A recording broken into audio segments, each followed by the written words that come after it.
Hey, White Rice here. Today I'm joined by Al for a special request video. And what are we trying to do today, Al? Well, I'm trying to get a Japanese name stamp so that I can have it to stamp on my forms in the office and things like that. Right on. I think what you're talking about is one of these Japanese inkan, or also called a hanko. And they're used all over Japan by residents here for all sorts of official purposes, like opening a bank account or buying a car, a boat, or even a house. And even when you get married, you got to stamp both parties on that marriage certificate. So thanks for your request, Al, and let's go get your hanko. Let's do this.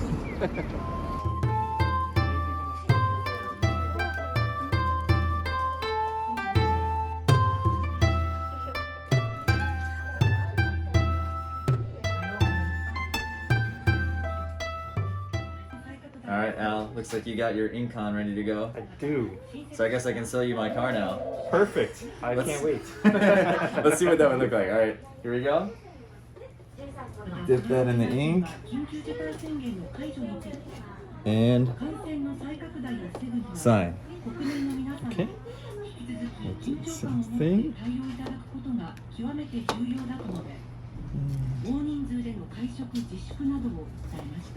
Boom. Okay. You still have a lot of ink. Mine's drying out. All right.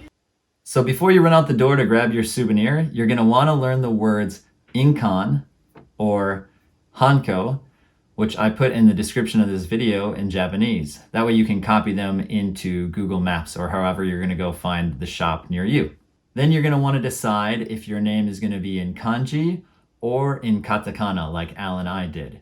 Now, to get your name in kanji, you may want to ask a Japanese friend who can give you some cool kanji that match with your name. Otherwise, you might end up with some strange, goofy ones like people have on their, cool tattoos.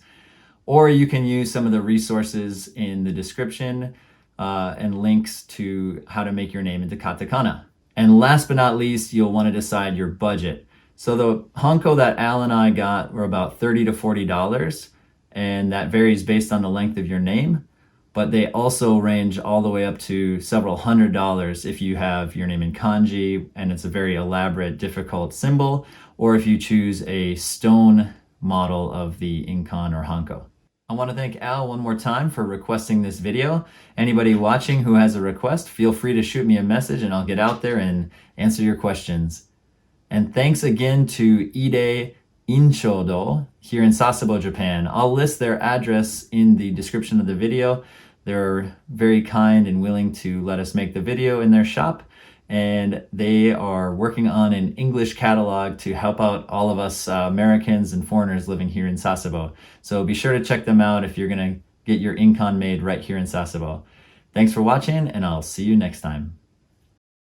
Thanks for watching to the end of this video, but guess what? Our relationship doesn't have to end here. Why not subscribe to my channel by clicking over here, or like me on Facebook at White Rice Sensei, where each week I post lots of new things like free Japanese lessons and ideas and tips on how to make your life in Japan much more enjoyable. Hope to see you again soon, and ja ne!